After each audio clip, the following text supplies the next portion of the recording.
The scent of rosemary ham was still drifting through the dining room when Dad rose from his chair, the carving knife glinting in his hand like a warning.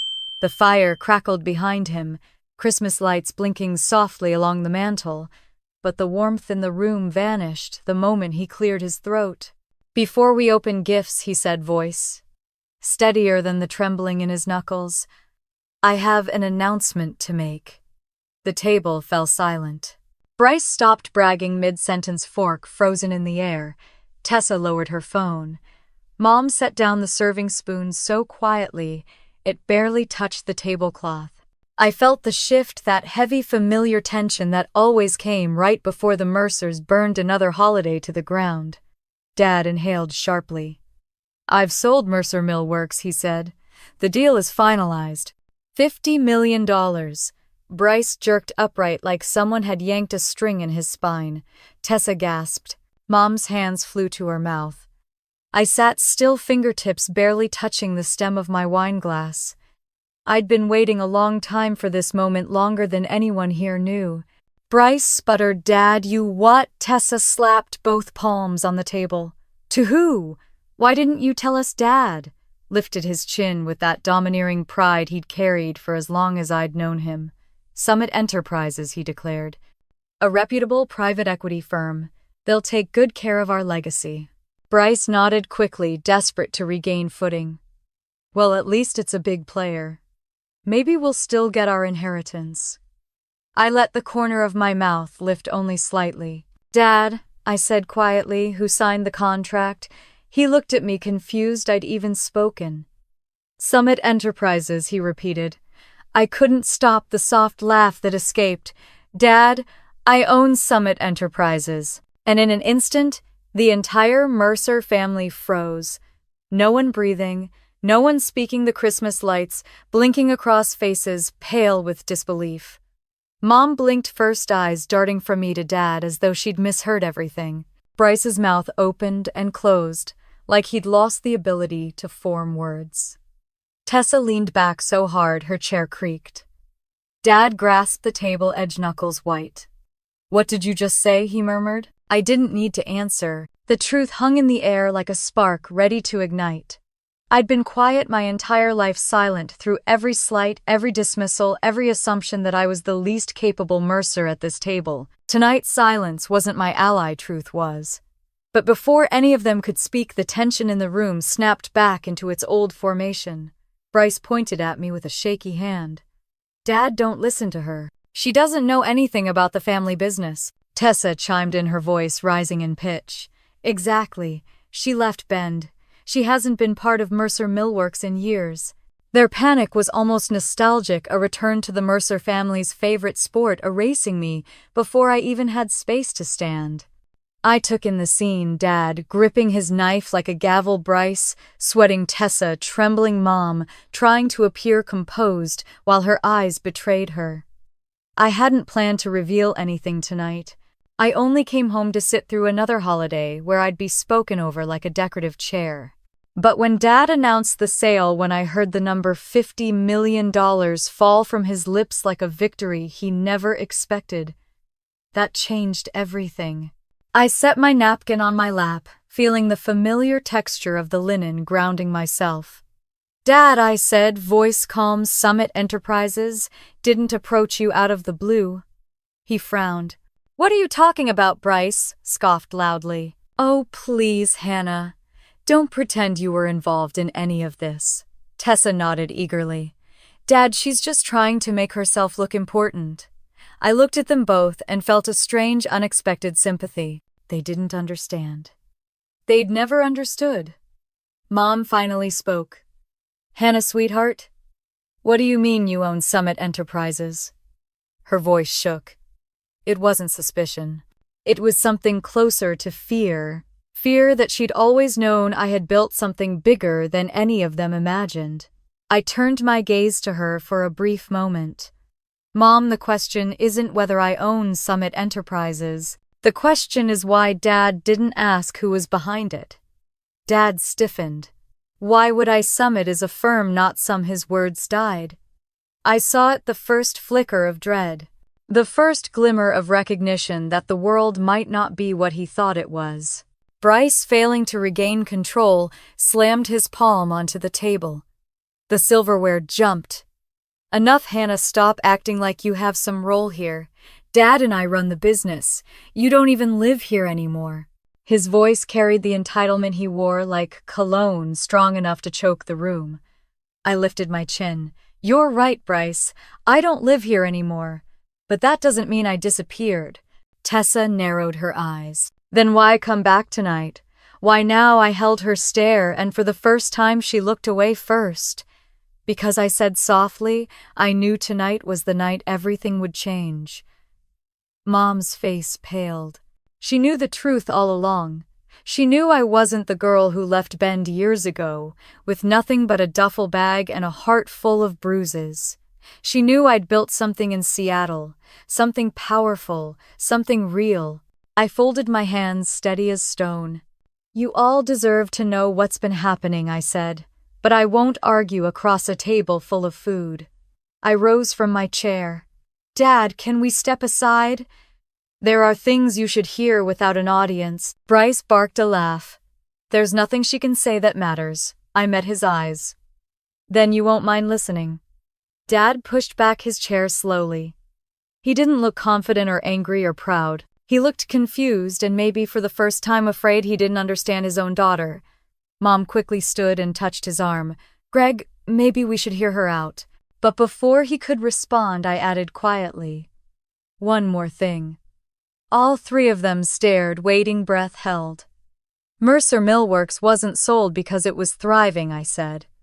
"It was sold because it was dying." Silence hit harder than any shout. Tessa's lip quivered. Bryce's jaw twitched. Dad's posture faltered. "I wasn't here to hurt them. I wasn't here to take revenge. I was here because Mercer Millworks deserved better than mismanagement and denial.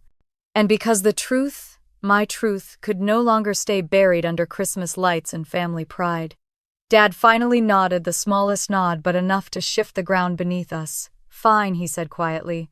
"Let's talk." And as we stepped away from the table, I knew this Christmas dinner was no longer about turkey gifts or tradition. It was about legacy truth. And the night the quiet daughter they underestimated finally took her place at the center of the story.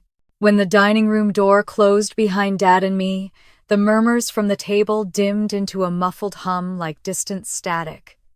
I could still feel the weight of their stares pressed against my back.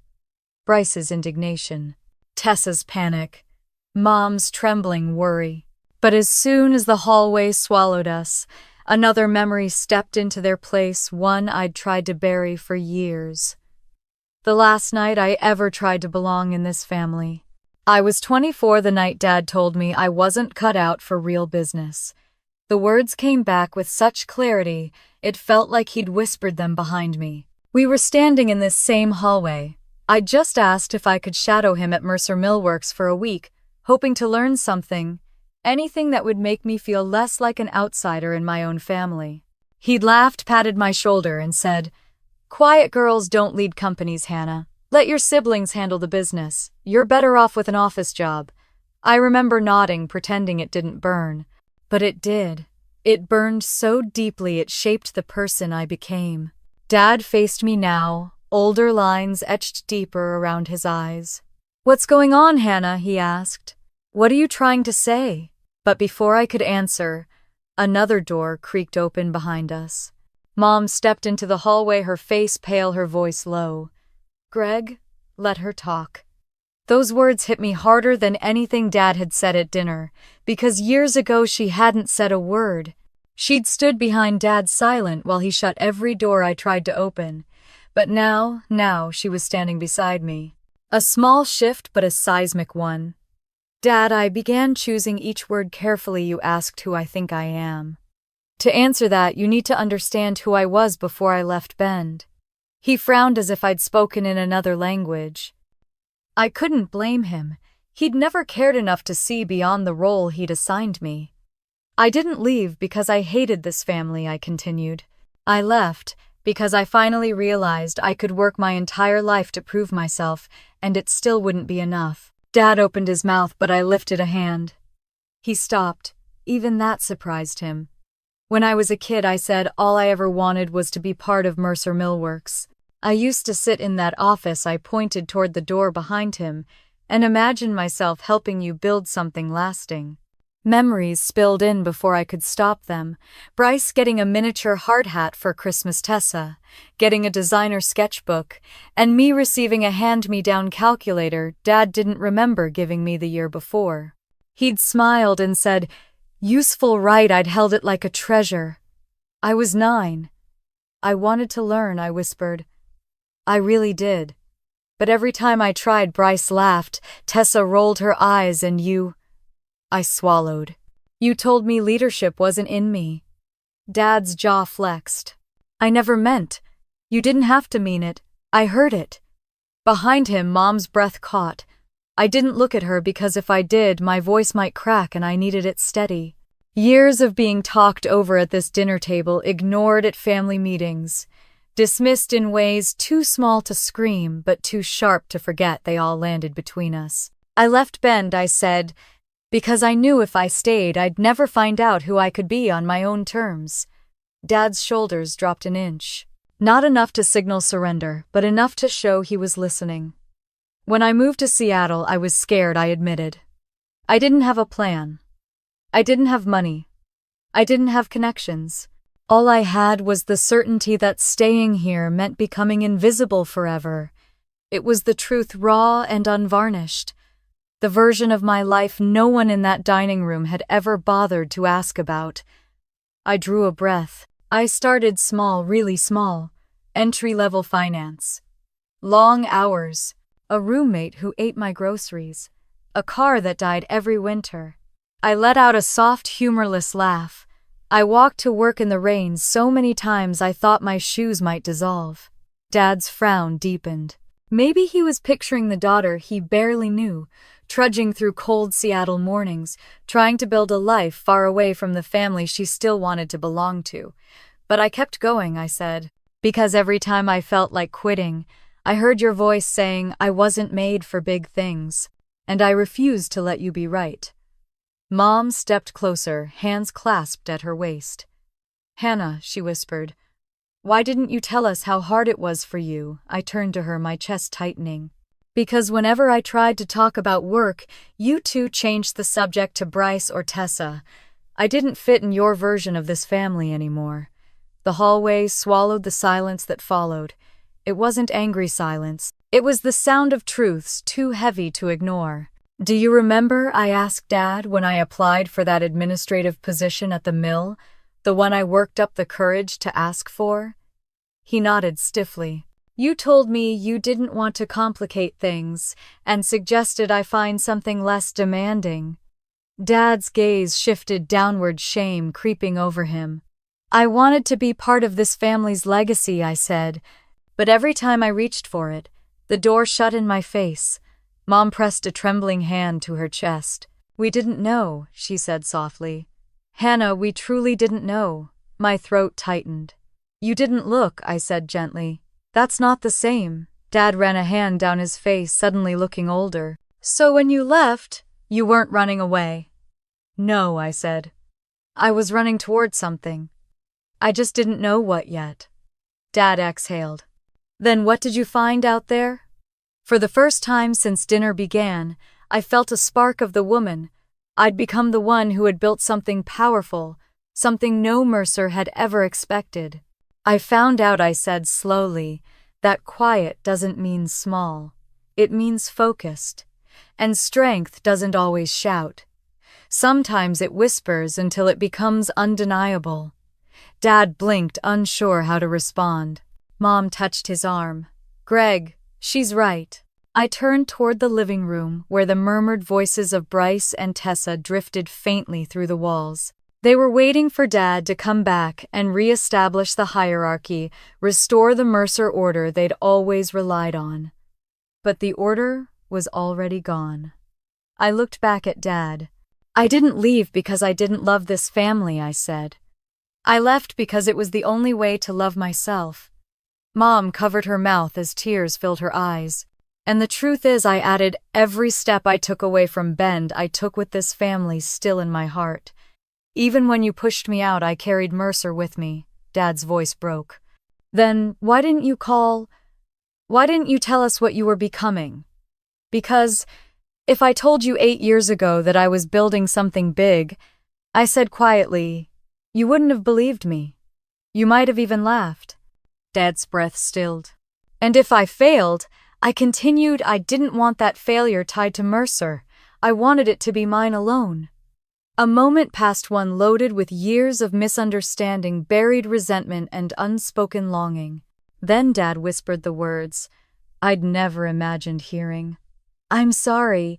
It was barely audible, but it was real. My own breath hitched, but I steadied it. We can talk about apologies later, I said softly. Right now, you need to understand something. He lifted his eyes. I didn't vanish from your world, I said. I was building something powerful enough to change it. Dad stared at me, absorbing every word. Mom's hand pressed tighter against his arm. And somewhere behind us, I heard the faint clatter of a fork hitting a plate. Bryce or Tessa, listening, realizing, fearing. I straightened my shoulders. Let's go back, I said. They deserve to hear the truth, too. Dad nodded slowly. Mom wiped her eyes. And together, we walked back toward the dining room, toward the storm I'd been preparing to face my entire life. Seattle didn't welcome me with open arms. It greeted me with freezing rain, a drafty studio apartment, and a city skyline that made me feel smaller than I'd ever felt in Bend. But it was also the first place where no one knew I was the quiet Mercer kid, the one destined to stay in the background. Here I was, just another woman trying to make rent, taking the bus before sunrise, walking home long after the streetlights flickered on. And strange as it sounds, that anonymity felt like freedom. My first job was in a cramped finance office that smelled faintly of burnt coffee and toner. I spent my days entering numbers into spreadsheets, and my evenings studying financial modeling on a laptop older than Bryce's college textbooks. Every time exhaustion crept in, I heard Dad's voice from years ago, "Quiet girls don't run businesses." That voice became fuel, pushing me through long nights when the world outside my window blurred into cold rain and neon reflections. One morning during a company meeting I wasn't even supposed to attend, everything changed. A senior partner named Warren Hale walked into the room with the slow confidence of someone who'd seen every economic cycle since the 70s. He scanned the table, stopped when he reached me, and asked, "Who's the analyst who flagged the cost overrun risk on the Tacoma renovation?" My stomach tightened. That had been me. He nodded, once impressed. "You think differently," he said. "Come see me after this." Those words cracked something open inside me, like someone had reached into the quietest part of my soul and found value there. His office overlooked the waterfront sunlight, reflecting sharply off the water. He leaned back in his chair and folded his hands. "People assume the loudest person knows the most," he said. "They're wrong. The quiet ones pay attention." It was the first time an older man in power didn't dismiss me, didn't compare me to Bryce, didn't tell me what I supposedly couldn't do. He saw me, really saw me. Over the next months, Warren became a mentor I didn't know how much I needed. He taught me how to read financial statements like they were confession letters, how to notice the tiny red flags that meant a company was weeks away from disaster, how to negotiate without raising my voice, and how to find opportunity in places everyone else had written off. Sometimes he'd glance at me over his glasses and say, "You've got the instinct. Don't let anyone convince you otherwise." Under his guidance, I learned about private equity, not the glossy Wall Street fantasy version, but the gritty boots-on-the-ground process of evaluating struggling family businesses. I recognized them instantly, companies built by passionate founders who aged out, whose children didn't want the burden, whose employees stayed loyal even as the foundation cracked. Companies like Mercer Millworks, though, I wasn't ready to admit that parallel yet, even to myself. My first deal came when I was 26. A local furniture company in Spokane was collapsing under the son who'd inherited it out of obligation, not skill. I analyzed their operations, their customer base, their supply chain, and discovered a path to recovery no one else had bothered to see. Warren handed me the reins. "Sink or swim," he said. "Let's see what you've got." I swam. Within 18 months, that company was profitable again. Their owner cried when he shook my hand, saying, "You brought life back to what my father built." Something inside me tightened when he said it, something that made me think of Dad sanding planks of wood in the garage when I was little, humming old country songs, believing no one would ever love Mercer Millworks as much as he did. My second major project was a partnership to develop a commercial medical building in Tacoma. It was the kind of deal Dad would have lectured Bryce about for hours. I handled contractor negotiations, regulatory reviews, sustainability proposals. When the ribbon cutting happened and the mayor thanked the team that made this vision possible, my name wasn't mentioned. And yet, it didn't matter. I knew what I had built. Success didn't shield me from betrayal, though. There was a deal. I spent 6 relentless months preparing a merger between 2 construction suppliers. The numbers were airtight. The contracts were lined up. It would have been my largest project yet. Then, days before signing, another firm swooped in using my exact proposal. My hands shook when I saw the announcement. When I looked deeper into the competing firm, my blood ran cold. One of the partners had once worked with Dad, someone who knew my last name, someone who likely assumed I was still the invisible Mercer girl. That night, Warren invited me to dinner. We sat in a booth at a quiet seafood restaurant, and I stared at my untouched plate, while anger churned inside me, anger sharper and colder than I had ever felt. He didn't try to soothe me. He simply said, "People will take from you as long as you let them. The question is, are you done letting them?" I stared at him, at the lines in his face carved by decades of watching people rise and fall. "Yes," I whispered. "And I meant it." "Then stop building for others," he said. "Build something that's yours. Something no one can steal." Summit Enterprises was born on a rainy night in a Seattle coffee shop, my laptop flickering as I wrote the first business plan. I chose the name because the summit was the highest point on any landscape, visible from everywhere, unreachable except through perseverance. I vowed to climb my own mountain step by step, deal by deal. Summit started small, 2 employees who believed in my vision, a shoestring budget, a rented office above a cafe where the walls smelled like espresso. But our strategy was strong. We acquired a failing cabinetry shop in Oregon, a small roofing business in Washington, and a lumber distributor in Idaho. Each time, the owners looked at me skeptically until they heard me speak. Until they saw the precision in my numbers, the steadiness in my plan. Until they realized that the quiet woman in front of them wasn't guessing, she was certain.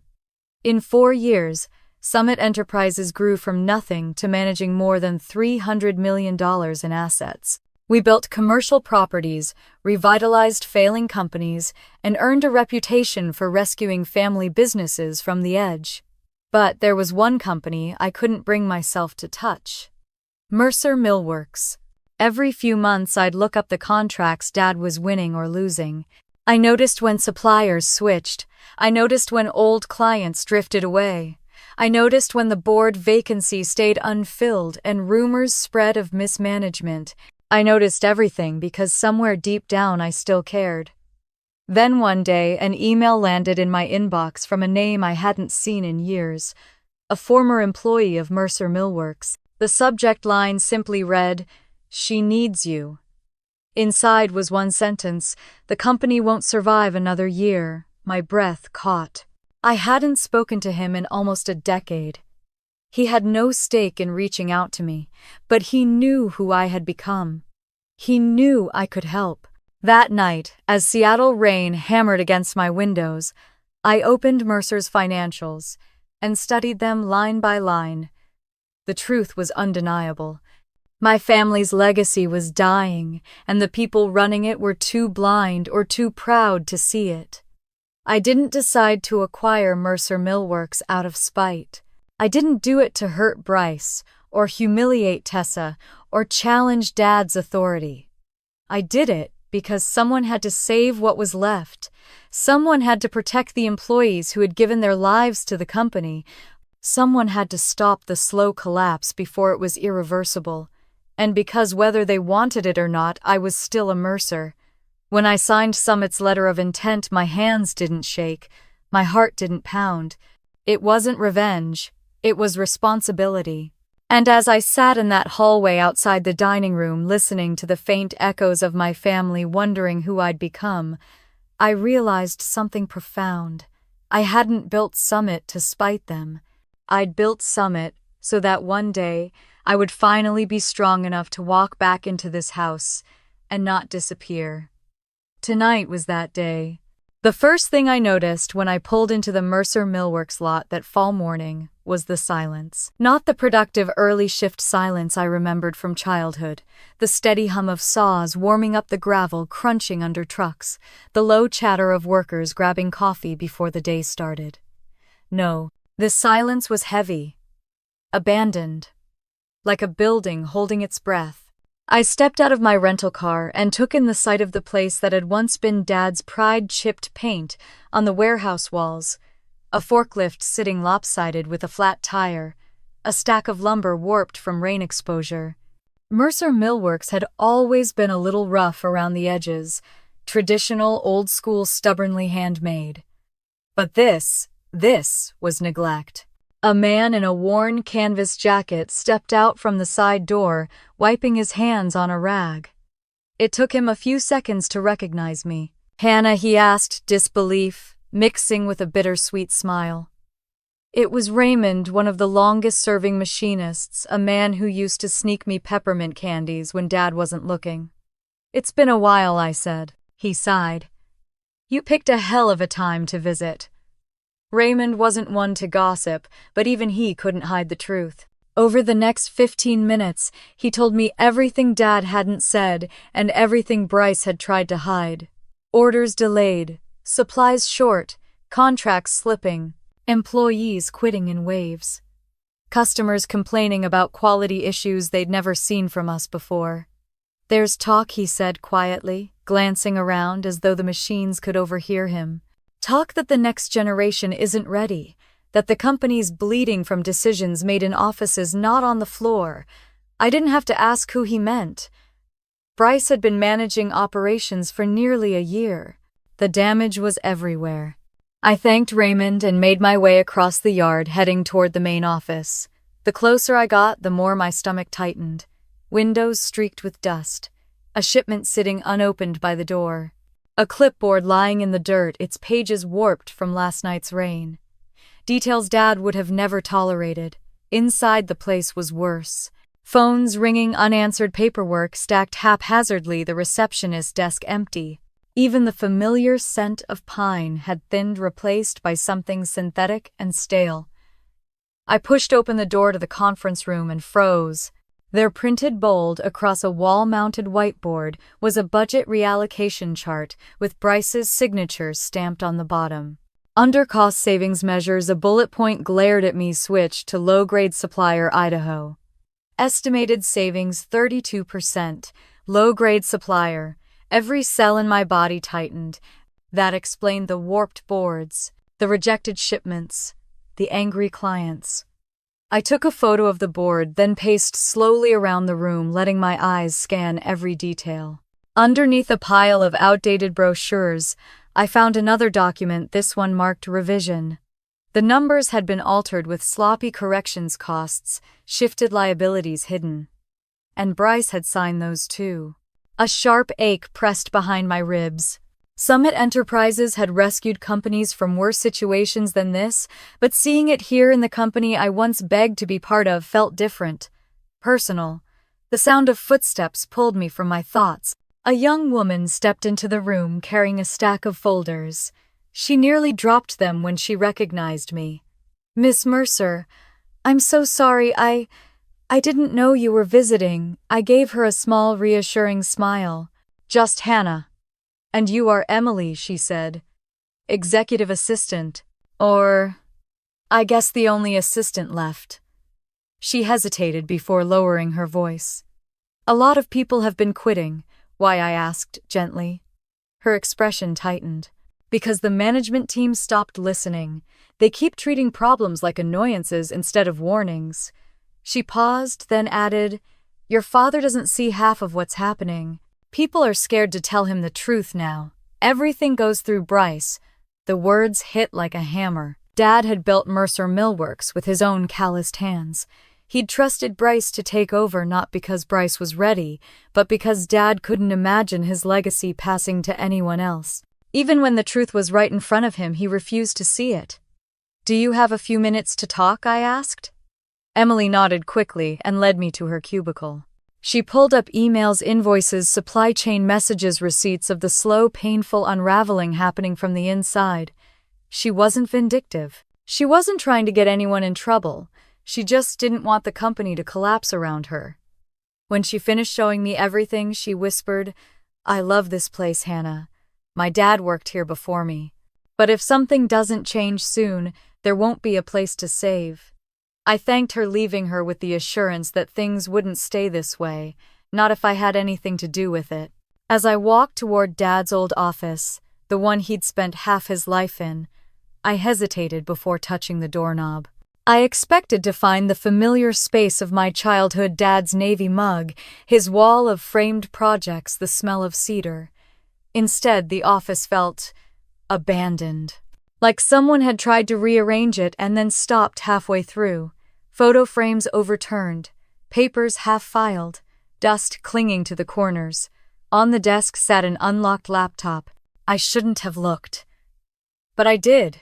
A spreadsheet filled the screen, one Dad had probably never seen. Cash flow projections, overdue invoices, and a brutally clear red ink note at the bottom, projected exhaustion of operating funds, 3 months. My breath caught. 3 months. Mercer Millworks was 3 months from shutting down. I sank into Dad's chair, overwhelmed by the reality of it. All those years I'd dreamed of earning a place here, only to find the place itself crumbling. A knock interrupted the spiral. Mom stood in the doorway, her face etched with something deeper than worry. She closed the door behind her quietly. I thought you might be here, she said gently, brushing dust from an old photo frame. Your father used to say this office kept him honest. My throat tightened. Mom, did you know how bad things were? She lowered herself into the chair opposite me. I knew they weren't good. But your father has always been stubborn. He believed Bryce would grow into the role. She sighed. I wanted to tell him the truth, but he hears criticism of Bryce as betrayal. I stared at her. And me, what does he hear when I speak? Mom's eyes glistened. He hears the daughter he underestimated. And that terrifies him more than losing the company. A heavy silence settled between us. Why didn't anyone stop this? I asked. Why didn't someone tell him he was handing the company over to someone who wasn't ready? Mom looked at me with a sadness I'd never seen before. Because your father stopped listening a long time ago. He trusted the wrong child and doubted the one who could have saved him. Her voice broke on the last word. I took a slow breath, my chest tight. Mom, Mercer Millworks won't survive another year if this continues. I know, she whispered. And Dad doesn't know he sold a dyeing company. I know, she whispered again. She reached into her purse and placed a folded piece of paper on the desk. Hannah, before things get worse, and they will, you need to understand the whole picture. Her voice wavered. There are things your father won't tell you, things he's afraid to face. I unfolded the paper. It wasn't a letter. It was a list. A list of names. Employees who had already resigned. Trusted workers. People who'd been here since before I was born. My pulse hammered. Mom, I breathed. This is worse than I thought. She nodded. This family won't survive unless someone steps up. I knew exactly what she meant. And I knew exactly who she meant. As I sat in Dad's crumbling office, surrounded by the remains of the company that built our name, one truth hit me with the force of a collapsing beam. If I didn't act soon, there wouldn't be a company left for anyone to fight over on Christmas night. And maybe, just maybe, That was the moment Summit Enterprises quietly stepped into the Mercer world, not as a stranger but as the only hope left. Mom didn't say a word as she led me down the hallway, her hand gripping the banister the same way she had the night I left this house for good. The Christmas lights glowing along the staircase cast soft reflections on her face, and for the first time since I'd arrived, she looked older than I remembered. Tired, worn by years of holding together a family that didn't want to look at its own fractures. She stopped in front of Dad's old study and pushed open the door. The air smelled like dust and cedar, familiar but wrong. This room had once been Dad's sanctum, the place where I'd hovered in the doorway, as a kid praying he'd let me sit beside him and learn something. Most times he shooed me away saying he needed focus, but I always lingered just long enough to catch a glimpse of invoices, tools, sketches, fragments of a world he believed I didn't belong to. Tonight the room felt like a time capsule cracked open. Mom crossed to the built-in cabinet and knelt down, pulling out a wooden box I hadn't seen in years. Mercer Millworks was engraved into the lid with the original company logo, the tall Douglas fir, and the dated serif lettering Dad had carved himself back when the business was just a dream and a beat-up truck. She placed the box on the desk with a reverence I didn't understand. "I should have shown you this years ago," she whispered. But I didn't know how. My chest tightened. "Mom, what is that?" She didn't answer. She opened the lid. The hinges creaked like an old memory waking up. Inside, nestled among brittle papers and cloth-bound ledgers, was a stack of documents Dad used to call the family foundation.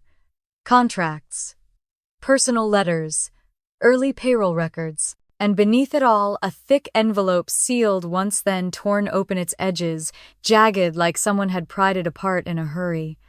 Mom slid it toward me. "This," she said softly, "is your father's original will." My hands went cold. The envelope felt heavy, heavier than paper should. When I pulled out the pages, I saw Dad's unmistakable handwriting across the first sheet, strong, confident pen strokes before age began to soften them. He dated it the year Bryce graduated college, the year Tessa launched her design blog, the year I quietly walked across the stage at Bend Community College because Dad had insisted a finance degree wouldn't be useful around here. I scanned the contents, distribution of assets plans for the company, notes about long-term leadership. But something was wrong. There was a missing page. The numbering jumped from 3 to 5. Page 4 had been ripped out, the fibers frayed, torn violently rather than cut. Whoever took it didn't want it found. My throat tightened. "Where's the missing page?" Mom closed her eyes for a long moment. "Hannah." I didn't want to believe it either. A faint stain marked the jagged edge of the torn section, pale pink, blurred, smudged. Lipstick. Not Mom's shade, not mine. Tessa's signature coral gloss. My stomach sank. Mom lowered herself into the chair, opposite me, folding her hands in her lap like she was bracing for impact. "When your father mentioned reworking the will years ago, he said he wanted to include something for you. Something significant. He felt guilty. He knew he'd never given you a fair chance." I blinked hard.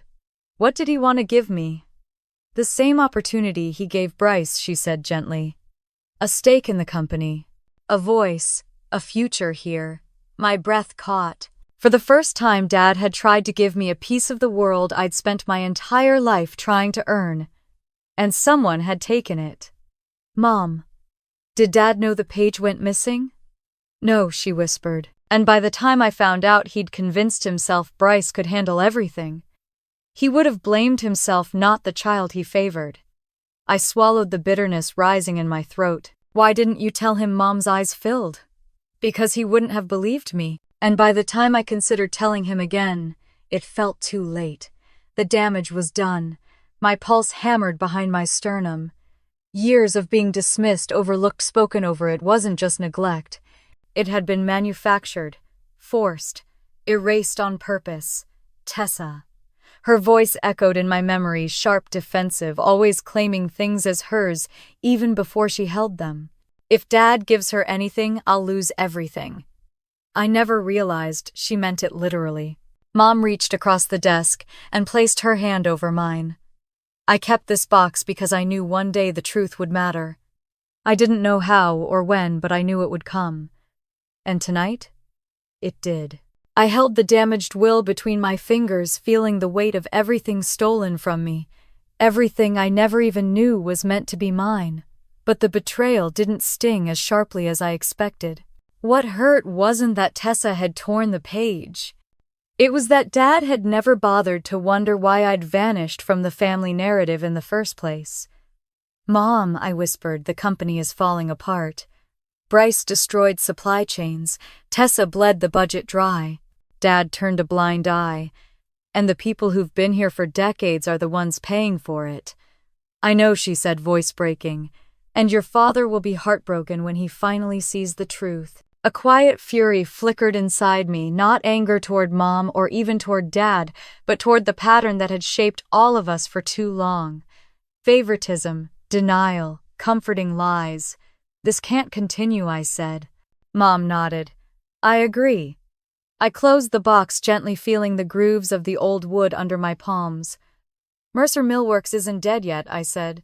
"But it won't survive another year unless someone takes control, and not the kind of control that's passed down like a holiday tradition." Mom's eyes softened. "You mean you?" "I mean someone who knows how to rebuild. Someone who's not afraid to face the mess." I held her gaze. "Someone who already started." A tear slipped down Mom's cheek. "I always knew you'd come back when the time was right." I didn't trust myself to speak, so I stood lifting the box under my arm. The weight felt different now, like history, like truth, like responsibility. At the door, Mom touched my shoulder. "Whatever happens tonight," she whispered, "remember one thing: your place in this family was never meant to be small." The words struck deep, so deep they shook something loose inside me. I stepped into the hallway, each breath steadying the old floorboards creaking beneath my feet. The house smelled like cinnamon and pine and 1,000 Christmases where I'd sat quietly watching everyone else be chosen. But not tonight. Tonight I wasn't the quiet daughter. I wasn't the forgotten sister. I wasn't the girl standing outside closed doors. I was the woman returning with the truth and the leverage to change everything. And as I walked back toward the dining room, carrying the wooden box that held the evidence of who I was, always meant to be, one thing became clear. If I didn't draw the line tonight, this family's legacy would crumble long before the sun outside melted. Bryce's glare cut into me the moment I stepped back into the dining room, the wooden box tucked firmly under my arm. The hum of soft Christmas music played from the speaker near the fireplace, but it suddenly felt out of place, too cheerful for the tension gathering like a storm cloud in the room. He leaned forward, arms crossed, jaw tight. "What did Mom show you?" he demanded. I took my seat slowly, letting the silence stretch, sipping the last of my wine, as though I hadn't just uncovered the truth about a shredded will. "Things you should have cared about," I said calmly, but didn't. Tessa's voice trembled, the fragile edge of panic barely hidden.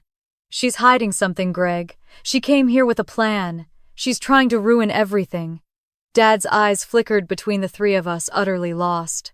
For decades, he'd controlled every conversation at this table. Tonight, he wasn't even steering his own breath. I rested the box on the table beside my plate. That alone was enough to shift the air, enough to silence Bryce mid-breath. "I'm not hiding anything," I said. "I'm just finally ready to speak." Dad cleared his throat. Let's all calm down. It's Christmas, for heaven's sake." I met his eyes. "Then let's honor it with something we've never had at this table: the truth." He stiffened but didn't disagree. "That was something," Bryce scoffed. "Truth. You've been gone for years. You don't know anything about this family anymore." "You're right," I said. "But I know everything about the company you've been destroying." The room froze. Dad blinked. "What do you mean destroying?" I leaned forward. "Dad, Mercer Millworks will run out of cash in 3 months." The clatter of silverware hitting porcelain made everyone jump. It was Tessa's fork. Dad shook his head. "No, that's impossible. We've had rough patches, yes, But Dad, I interrupted, you haven't been looking closely. The numbers don't lie. Bryce's decisions do. Bryce shot up from his chair. You show up once a year for dinner and think you get to judge me. No, I said evenly. I judged the contracts you signed. I judged the supply chain you collapsed. I judged the safety violations you ignored and the invoices you hid. His face turned crimson. You're lying. I have receipts. Mom gasped softly. Tessa's hand flew to her chest. Dad's breath staggered. You think you're better than me, Bryce snarled. You left Hannah. You abandoned us. I abandoned nothing, I said. I was pushed. That shut him up. Tessa jumped in, her voice sharp with fear. So what, you think you can come in here and take over? Dad always said Bryce would inherit the business. I turned fully toward her. Is that before or after you tore out the page that mentioned me in his will? Her face drained of color, her lips parting in a silent gasp. Dad's eyes widened. What page? Tessa shook her head too quickly. I didn't, Dad, she's making things up. Mom's voice, barely more than a whisper, cut through her panic. Tessa, don't. And that was the moment my sister broke. She sank back into her chair, face blotchy, mascara smudging beneath her eyes. Bryce glared at her. What did you do? Tessa's voice cracked. I thought, if Dad gave her anything, I'd lose everything. Dad pressed his palm to his forehead, devastated. Mom looked like she might crumble beside him. I didn't feel triumphant. I felt tired of being erased, tired of watching this family protect lies behind red ribbons and Christmas wreaths. I'm not here to punish anyone, I said quietly. I'm here because this company, Dad's legacy, is dying, and none of you noticed. Dad's voice trembled. Why didn't anyone tell me? Because you stopped listening, I said. Not to me. Not to your employees. Not even to Mom. He swallowed hard, eyes shining with something dangerously close to regret. I turned back to Bryce. Do you know how many people quit this year because of your leadership? Do you know how many contracts we lost under your signature? Do you know how many families depend on Mercer Millworks surviving? You think I don't care, he shouted. I didn't flinch. No, I think you care about the wrong things. He opened his mouth but closed it again. He didn't have an answer, not one he could say out loud. Dad finally spoke, voice low and hollow. What has been happening there? I lifted the box lid and pulled out copies of the financial statements, invoices, and supply chain breakdowns I'd had Summit's analysts recreate. Everything I said, sliding them toward him. And it's all worse than you think. He looked down at the numbers in disbelief. His shoulders slumped as he whispered, My God. For a moment, no one spoke.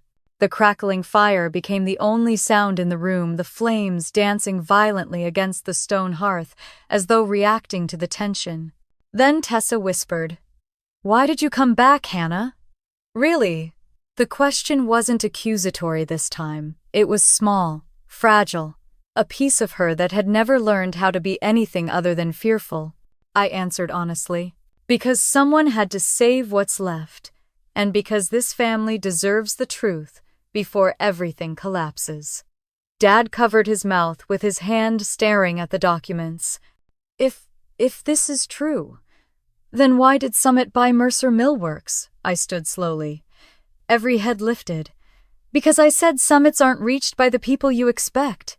Dad's brow furrowed in confusion. What does that mean? It means, I said steadily, someone had to make the offer before someone else bought the company for scraps. Bryce's eyes bulged. Are you saying? I'm saying I cut in that if I didn't acquire Mercer Millworks when I did, none of us would be sitting at this table right now. The room inhaled as one. Mom's lips parted. Tessa covered her mouth. Dad stared, chest rising and falling in uneven breaths. Bryce looked like he'd been punched in the gut. And I stood there, calm, steady, certain, finally turning into the woman I'd become when no one was looking. Tonight was the storm, but the reckoning was still ahead. Dad's question hung in the air like smoke thick enough to choke on. If this is all true, Then why did Summit Enterprises buy my company? His voice wasn't angry now. It was small, uncertain. The kind of voice I'd never heard from him. I didn't answer right away. I let the silence sit, let it fill the room the way his certainty used to. The Christmas lights blinked across his face, highlighting the deep lines of a man who had spent a lifetime believing he knew everything. Tonight he knew nothing. I set the wooden box gently on the table. The thud was soft, but it sent a ripple through the room. Bryce stiffened. Tessa curled her fingers into her palms. Mom leaned forward as though bracing for impact. "You want the truth," I said. "Then, we're going to talk about everything you refuse to see." Dad swallowed. "Start talking." I lifted the torn will first and let it rest in front of him. His eyes widened at the missing page, the ripped edges, the faded lipstick stain. "This," I said, "is what your daughter considered her inheritance, tearing my piece out, so it looked like I never existed." Tessa gasped, then crumpled as if her spine had melted. I didn't mean." Dad's voice cracked like a dry branch. "You tore my will." She covered her mouth and burst into tears. "I was scared. You always chose her when you thought no one noticed. I couldn't lose everything to her. You lost everything," Dad whispered, "because of yourself."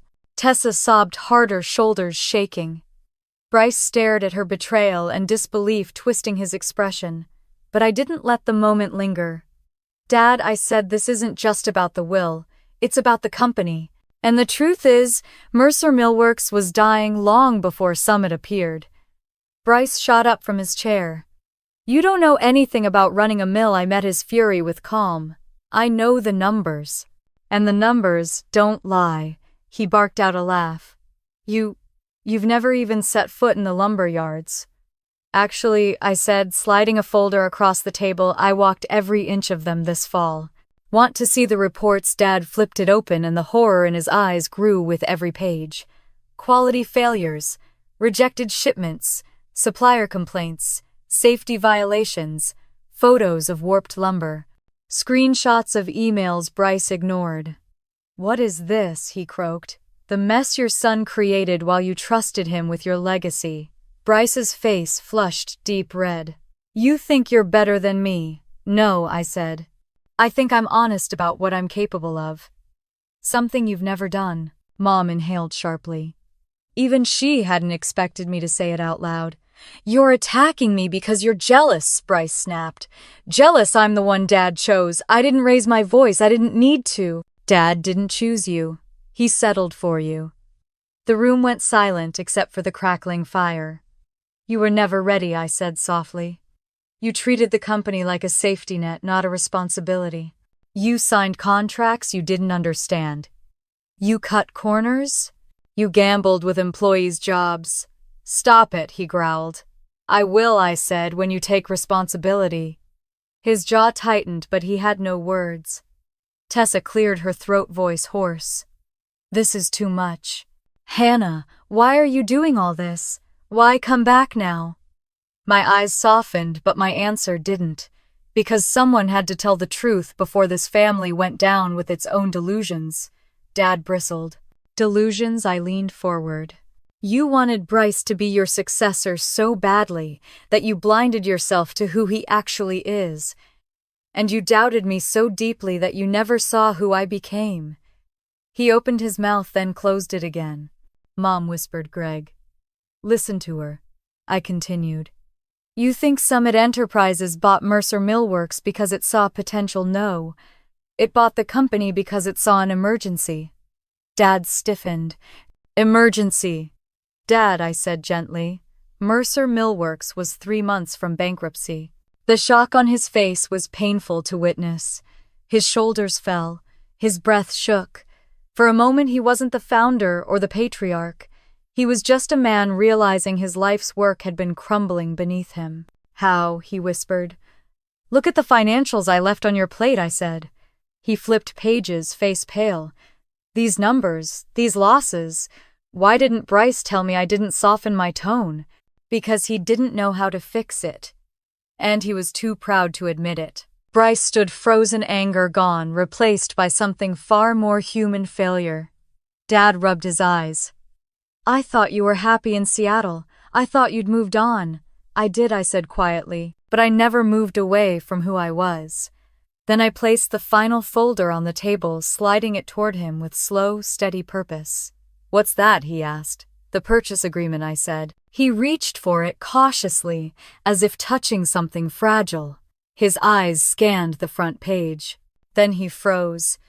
Authorized signatory, he read aloud, voice barely a whisper. Hannah Mercer. Bryce gasped. Tessa clapped a trembling hand over her mouth. Mom closed her eyes as though bracing for the impact she knew was coming. Dad blinked slowly, disbelief turning to realization. You bought my company. His voice cracked on the last word. I met his gaze, not defiant, not triumphant, just steady. I did, I said. Tessa shook her head.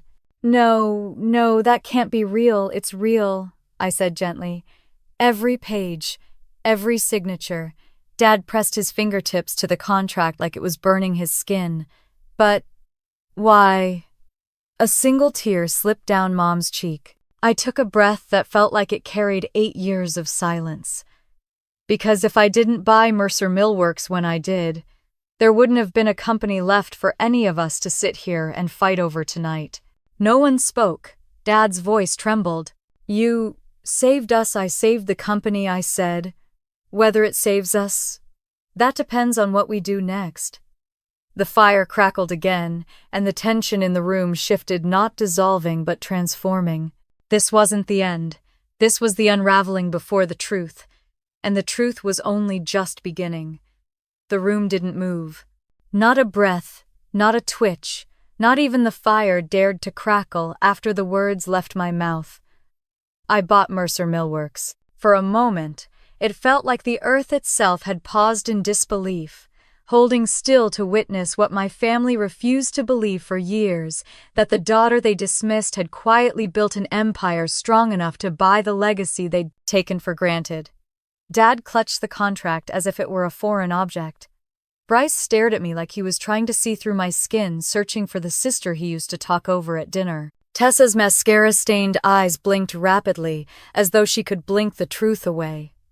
And Mom. She watched me with something that looked heartbreakingly like pride. It doesn't make sense, Dad whispered finally.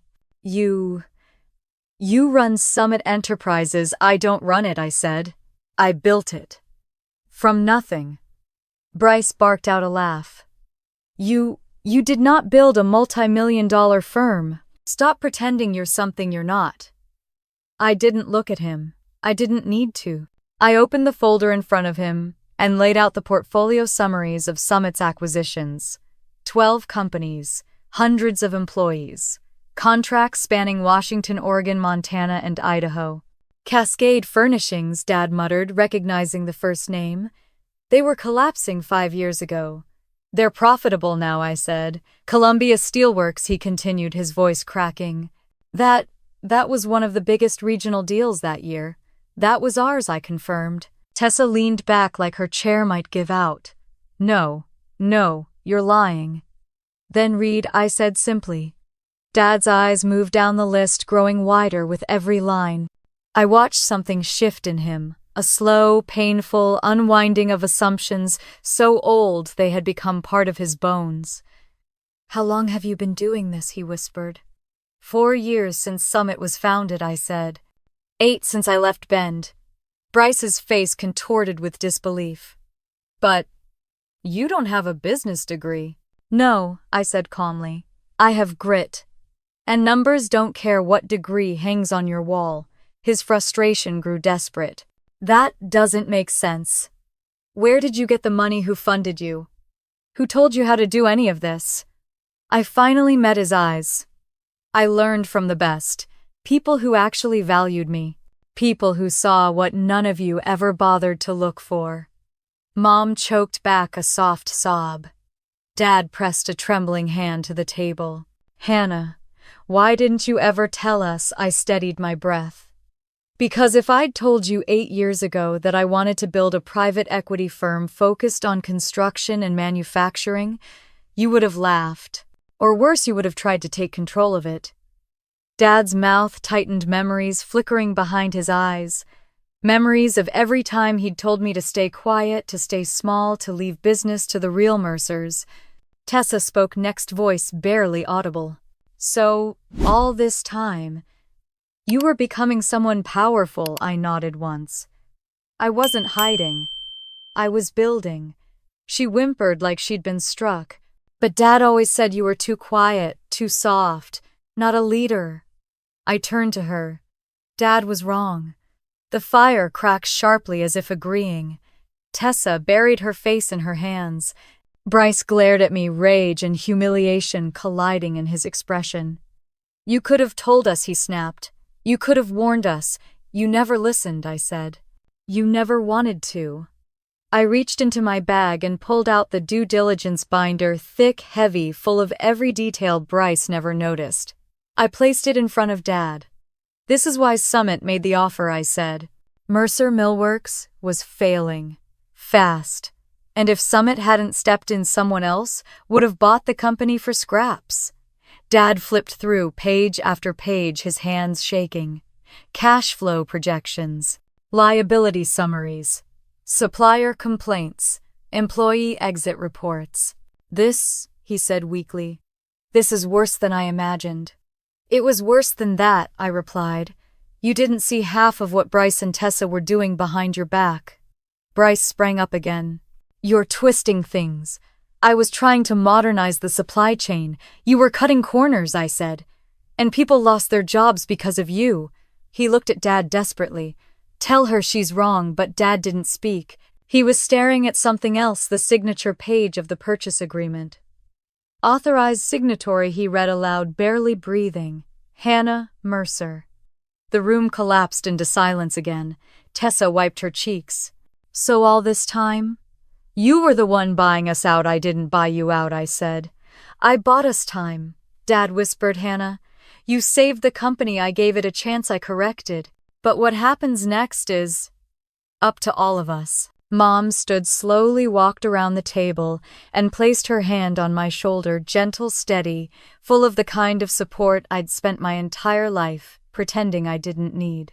You may not have been chosen, she said softly, but you became the only one who could choose us. The words pierced the room like a revelation. Bryce sank into his chair, defeated.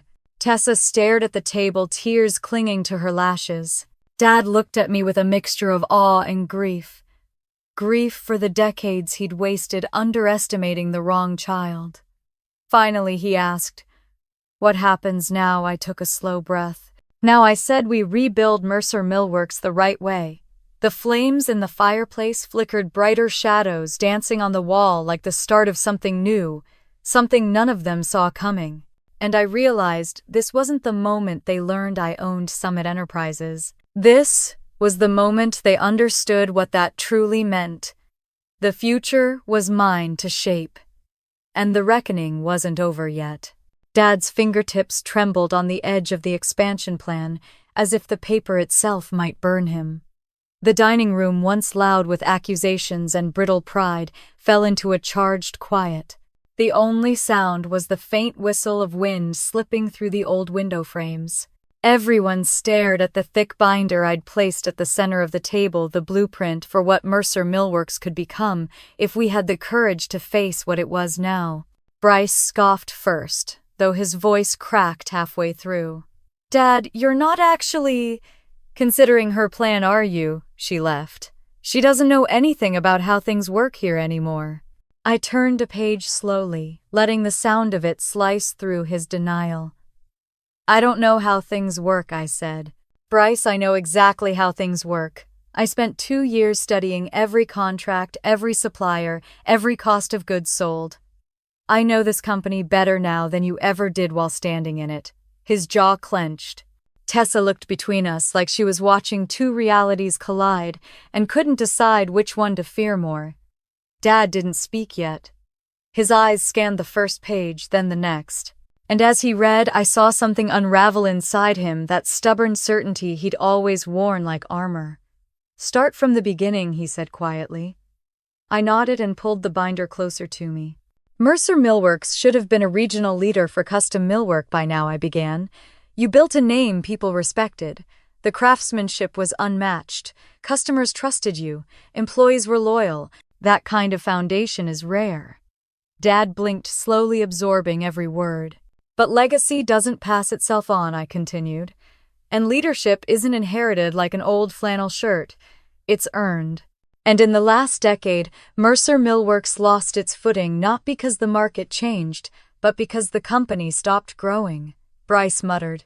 "We were modernizing." "No," I said sharply. "You were cutting." I opened to the next section, laying out graphs and spreadsheets.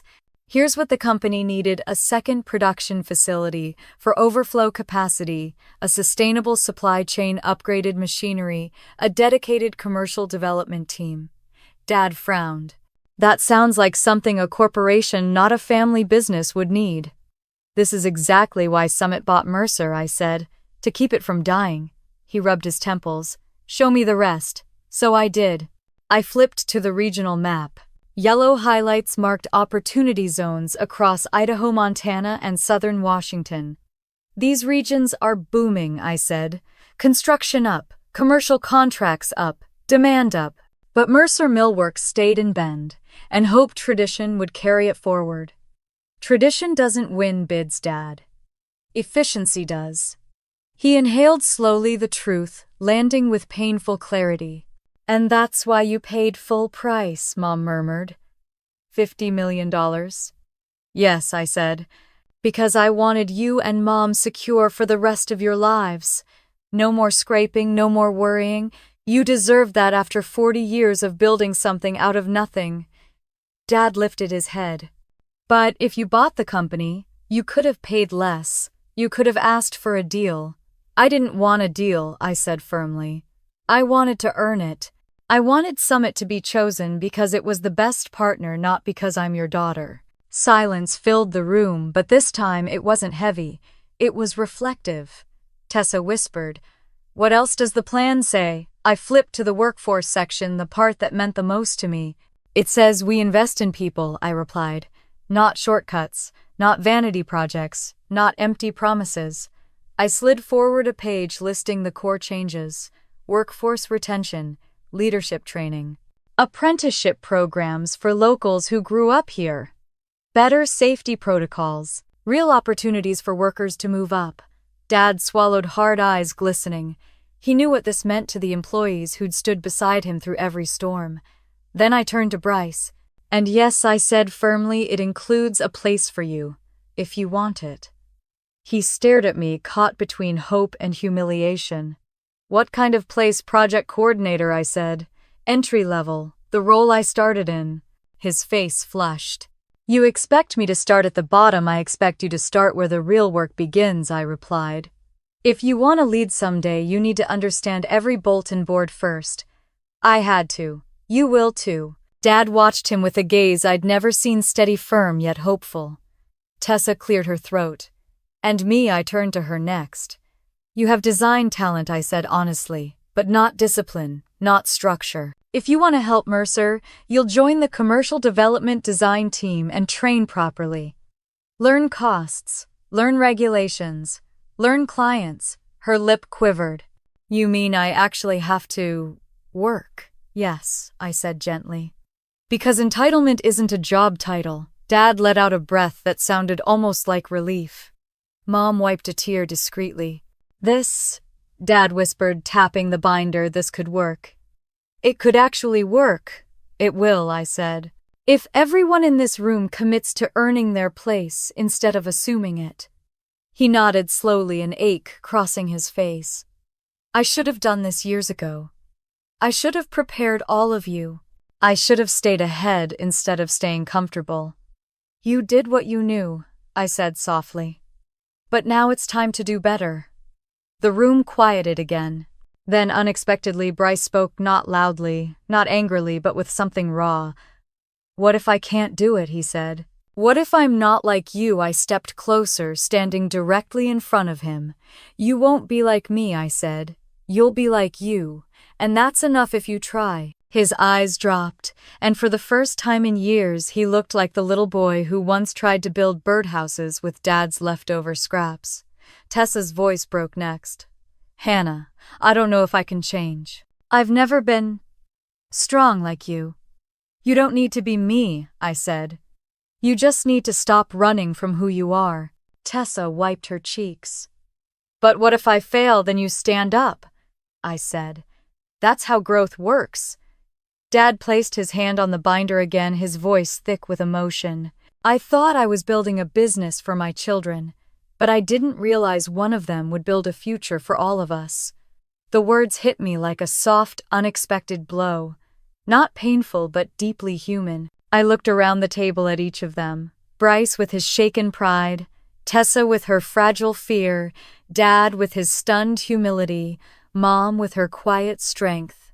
This plan, I said, isn't just for the company. It's for us. It's what comes next. Dad nodded, his voice barely steady. Then what do we do now? I closed the binder gently. Tomorrow morning, I said, we start rebuilding Mercer Millworks. But inside, I knew something else. The rebuilding wasn't just business. It was the beginning of who we would all become next. Bryce shot up from his chair so abruptly the salt shaker toppled over. I'm not reporting to my little sister, he snapped, voice shaking like he wasn't sure whether he wanted to shout or cry. Dad, you can't actually agree to this. She's trying to take everything. Dad didn't respond. His eyes were still fixed on the binder shoulders, slumped the way old trees bend after too many storms. And for the first time, Bryce realized there would be no rescue, no fatherly reassurance that he was the chosen one. I stayed seated, hands calmly folded on the table. No one is taking anything from you, I said quietly. You're just being asked to earn what you thought you were entitled to. Bryce pointed at me, finger trembling. This is humiliating. It's accountability, I said. You should try it. Tessa flinched as if the words struck her too. He swung toward Dad. Say something. Tell her she can't do this. Dad finally looked up, and the grief in his eyes nearly hollowed the room. Bryce, she's not wrong. The words shattered him. His face went slack, pride draining like water through cracked stone. So that's it, he whispered. I'm the failure. No, I said softly. You failed, but you're not the failure. There's a difference. He sank back into his chair, chest rising too fast, breath catching. For the first time in his life, he didn't have a comeback, only fear. Tessa's voice came next, thin and brittle. This is too much. We can't just change everything overnight. Dad, you said. Dad cut her off sharply. I never promised you children a throne. Her lips parted in shock. But I spoiled you, he snapped. That's all I did. I let you believe the world would bend for you because this company bent for me. His voice cracked on the last word. Mom reached for his hand, but her eyes were on me. There was no victory in this moment, no satisfaction, only the weight of a family finally seeing its own reflection and not liking what stared back. I drew a slow breath. You both need to understand something. This isn't punishment. This is what growth looks like. Bryce looked up at me, eyes wet but angry. Why are you doing this? Why come back at all? Because Mercer Millworks deserved better than the way you treated it, I said. And because the people depending on us deserve leaders who know what they're doing. He swallowed hard. And I added quietly because Mom asked me to. Every head turned. Tessa blinked. Dad stared at Mom as though seeing her for the first time. Mom squeezed Dad's hand, then spoke with a steady voice that seemed to echo years of silence. I sent Hannah an email last year, anonymous. I told her the company was falling apart and that someone needed to intervene. Dad recoiled. You went behind my back. She held his gaze. Because you wouldn't listen. You were drowning in pride, Greg. And our children were drowning in the consequences of it. It felt like the whole house exhaled. A truth. decades in the making finally spoken. Tessa pressed a shaking hand to her mouth. "Mom, why didn't you tell us? Because you weren't listening either," Mom said gently. Then the room fell quiet again, the kind of quiet that happens right before a family either breaks entirely or begins to rebuild. "Look," I said, drawing their attention back to me, "I'm offering both of you a future inside this company. A real one, but only if you're willing to put in the work." Bryce stared at the table. "And if we're not, then you walk away," I answered. "But you don't get a title. You don't get ownership. And you don't get to keep pretending you've earned something you didn't." He closed his eyes slowly, the truth settling into him like a cold wind. Tessa looked at me next. "And me? What am I supposed to do? I've never had to prove anything." "That's the problem," I said gently, "and it's why this is your chance to grow." She sniffed, wiping her cheeks. What if I mess up again?" "You will," I said without hesitation. "Everyone does. What matters is that you learn instead of hiding behind excuses." Tessa nodded weakly, a small spark of sincerity flickering where entitlement once burned. Dad leaned forward, elbows on the table, voice gravel low. "You're saying this family can be repaired?" I looked at him, not flinching from the decades of hurt that lingered behind his eyes. Families break when no one is willing to tell the truth. But they heal when people choose to grow. He absorbed that slowly, like a man learning to breathe again. "So what happens now?" he asked.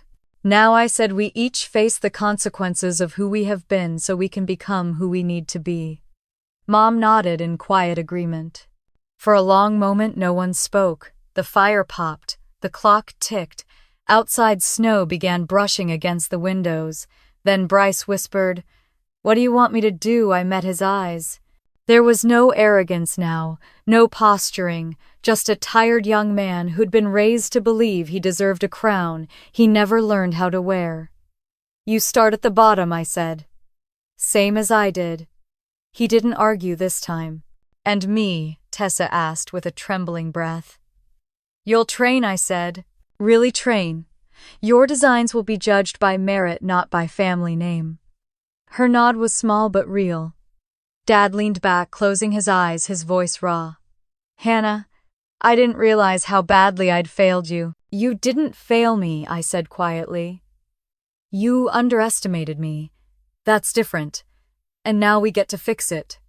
His eyes glistened. "If you'll let me try, I will," I said. "But you need to trust me truly, trust me to lead." His nod was slow, heavy, and full of meaning. Mom squeezed his hand again. "It's time." Outside the snow thickened, blanketing the world in white, a clean slate. Inside something shifted, subtle, fragile, but unmistakably real.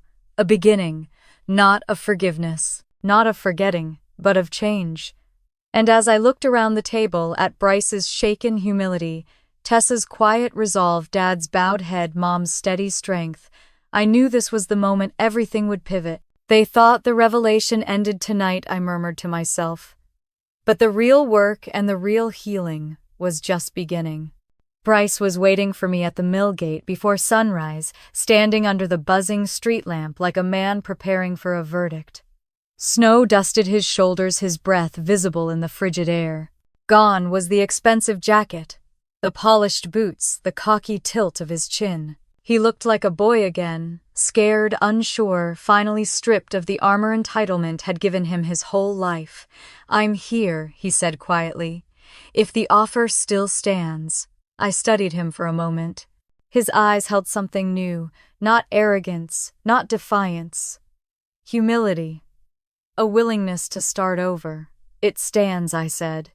He nodded, once relieved and terrified all at once. Inside the mill, the fluorescent lights flickered to life, illuminating the concrete floors, the machinery, the dust hanging like a thin veil. This was the same place I'd once been told I'd never belong. Now it felt like mine in a different way, not possession, but purpose. I led Bryce to operations where a gruff supervisor named Phil waited. Phil had been with Mercer Millworks longer than any of us had been alive. He eyed Bryce with the skepticism of someone who'd seen too many promises and not enough effort. "This your brother Phil?" asked. "Yes," I said. "He'll be starting as project coordinator." Phil let out a single humorless laugh. "Coordinator. Fancy word for apprentice." Bryce swallowed. "I understand." "Do you?" Phil said. "We'll see."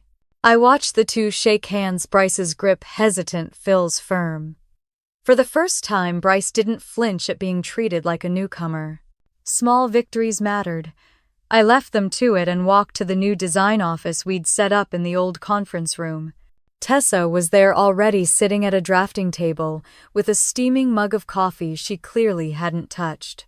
Her hands were clasped tightly in her lap, knuckles white. "I don't know where to start," she admitted the moment she saw me.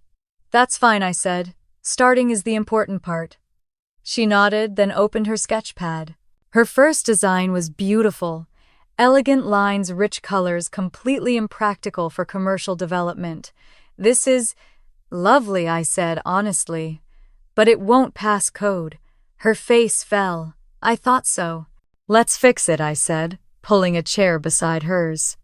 We spent the next hour going over building codes, safety standards, functional layouts, things she'd never been taught because no one ever expected her to learn. She listened, took notes, asked questions. Earnest, trying, growing. Sometimes redemption whispers before it roars. Walking back through the mill, I saw familiar faces, workers I'd grown up around, men and women who'd watched me build treehouses and skin my knee on lumber scraps. When they realized I was the one who bought the company, their shock had turned into something else. "Hope, good to have you back," Hannah one said.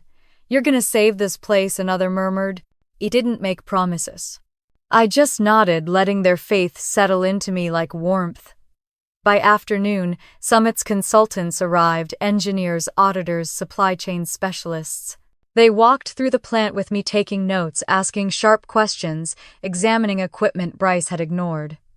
There were solutions, real ones. But they would require uncomfortable truths, long hours, and more humility than this family had ever exercised. And then the test came. A call from Idaho. The supplier we needed for a major commercial project was pulling out due to unpaid invoices from Bryce's tenure.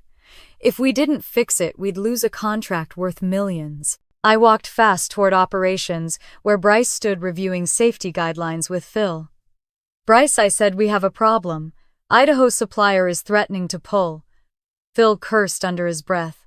Bryce froze, panic rising in his eyes. "What do we do?" "What do you do?" I corrected. "You make the call. You negotiate." He stared at me. I don't know how." "You learn," I said. "Right now." Phil handed him the phone. "Sink or swim, kid." Bryce's hand shook as he dialed, but he forced the words out. His first attempt failed. The supplier was angry, rightfully so. He looked at me helplessly. I crossed my arms. "Try again. Own the mistake. Fix it."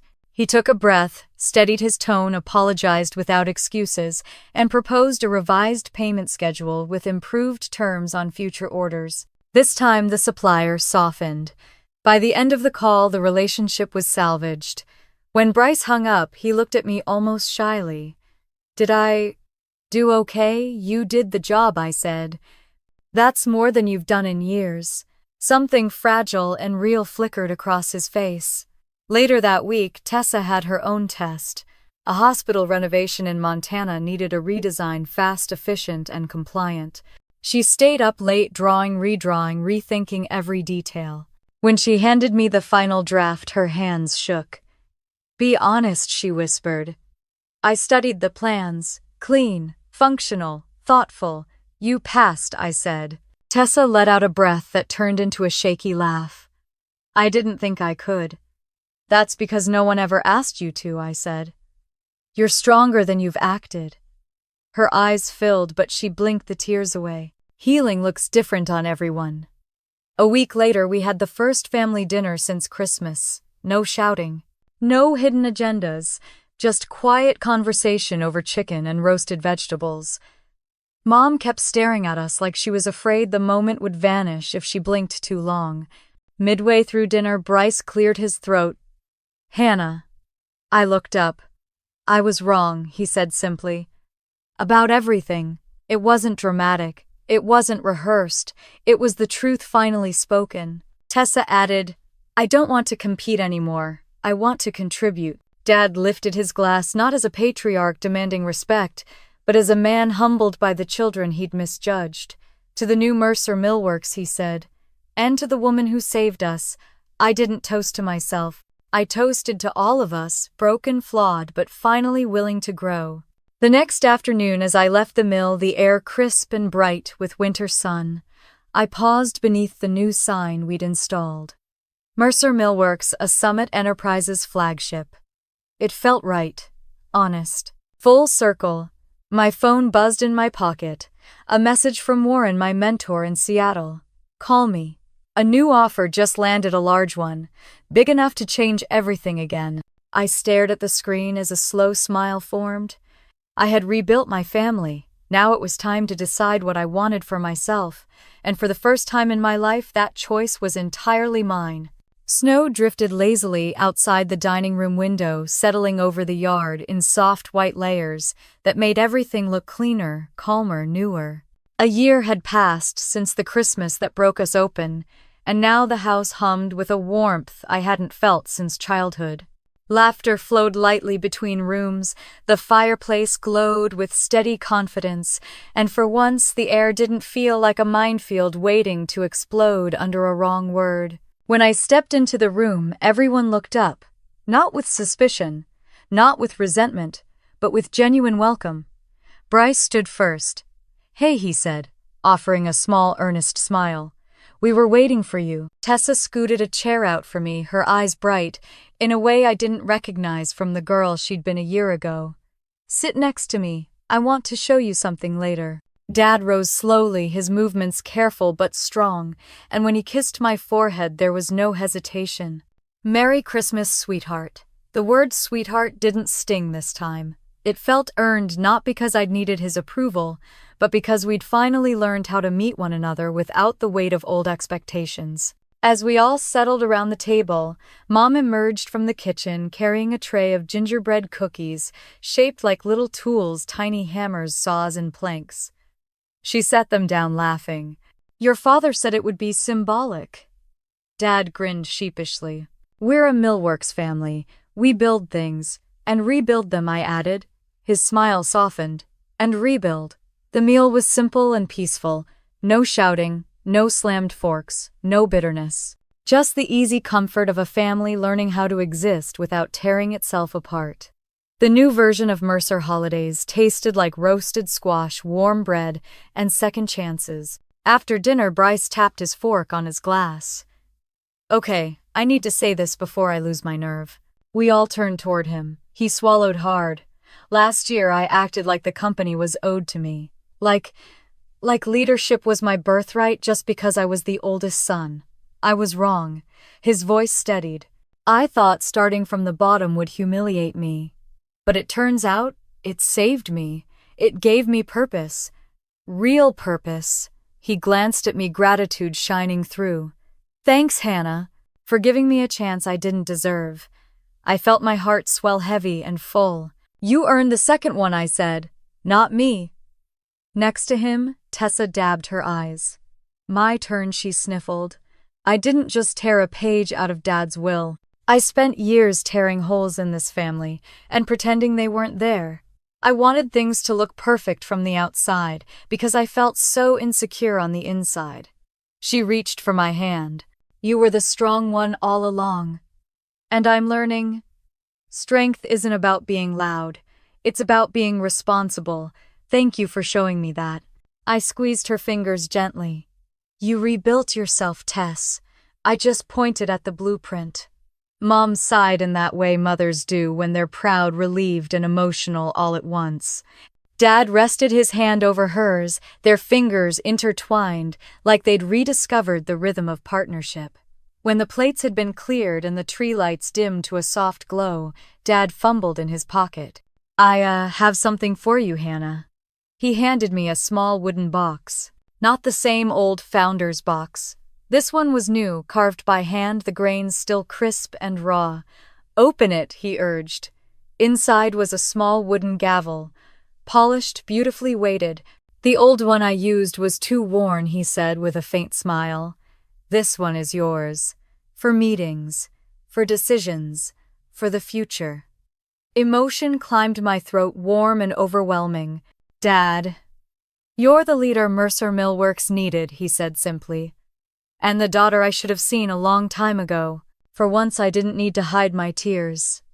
After the gifts were opened and the night settled into that soft, fading calm unique to winter holidays, I stepped outside for a breath of cold air. Snowflakes twirled downward like tiny, weightless reminders that the world keeps moving even when we feel stuck. My phone buzzed Warren again.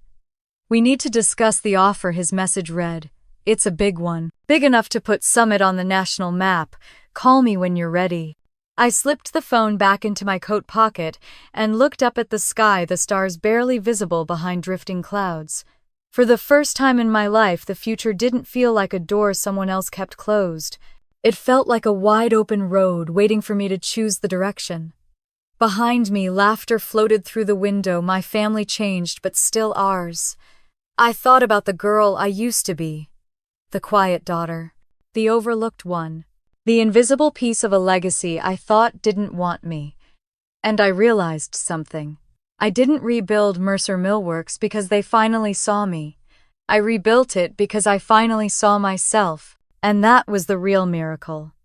If you've ever fought to prove your worth, if you've ever been underestimated by the people meant to love you most, then you already understand the heart of this story. Tell me in the comments. Have you ever had to stand up for yourself in a way that changed everything? If Hannah's journey resonated with you, tap the like button so more people can find stories like this. And if you want to hear more tales of strength, healing, and justice, make sure you subscribe so you don't miss the next chapter. After all, every family has a story. And sometimes the quietest voice becomes the one everyone finally hears.